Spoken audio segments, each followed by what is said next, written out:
ఆరోపణలు వచ్చినాయి. మీ అభిమానులకు ఏం చెప్తారు? నా అభిమానుల్ని నేను ఒకటే చెప్తా, ఎవ్వరు దయచేసి నమ్మకండి, అస్సలు నమ్మకండి. నిజాలు తెలుస్తాయి, ఈ అతి త్వరలోనే తెలుస్తాయి నిజాలు. మళ్ళీ ఒక ఆరోపణ వస్తుంది, ఎమ్మెల్యే కొడుకు మీ వెనుకున్నాడు.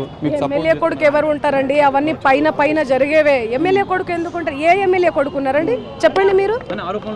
ఆరోపణలు 100 వస్తాయండి. ఒకరైతే ఇంకా నేను ఆ భాష కూడా మాట్లాడొద్దు. ఒక ఛానల్లో ఎలా రాసేసారు తెలుసా? తప్పు కదా అట్లా. ఈ మధ్య కాలంలో వివాదాలు ఎక్కువ. గతంలో కూడా ఫామ్ హౌస్ బర్త్డే పార్టీకి సంబంధించి కావచ్చు, ఏమన్నా జరిగిందా మీరే చెప్పండి. డీసీపీ చింతమనేని గారు ఏమన్నారండి? ఒక గిరిజన ఆడబిడ్డ బర్త్డే పార్టీ చేసుకోవద్దా అండి? మా అమ్మ నాన్నలతో చేసుకున్నాం కదండి మేము. మీరే చెప్పాలండి సాగర్ గారు, మీరే చెప్పాలి.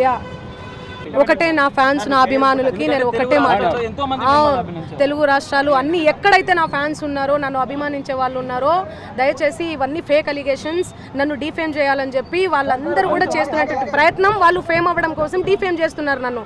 నేను ఎలాంటి దాన్ని, నేను ఎక్కడి నుంచి వచ్చినా, ఈ 14-15 ఏళ్ళ జర్నీ మీ అందరికీ తెలుసు. సో దయచేసి ఇవన్నీ నమ్మకండి. ఎప్పటి నుంచి సుబ్బారావు మిమ్మల్ని టార్గెట్ పెట్టారంటే చెప్పేసాం సార్.